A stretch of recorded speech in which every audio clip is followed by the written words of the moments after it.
Sanang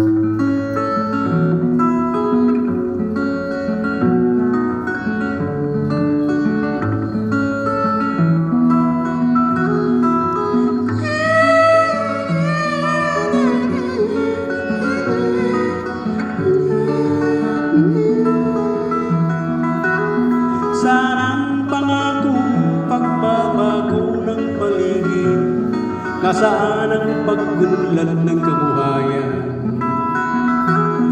Kay sarap pakinggan ang kayaba mong talumpati, ngayon ay di ka na makausap.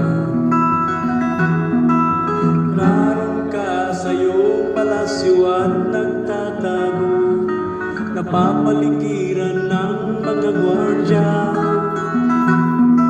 Mga daing ng bayan ay di mo marinig, dahil ba sa kalansing ng pera? Palagi kang laman ng dyaryo, may kasamang kayuhan, mga kabayan mo'y nalimot na. Kumukulo ng tiyan at halos di na makahinga, ikaw na may nakangiti sa kamera. Naroon ka sa iyong palasyo at nagtatago, napapaligiran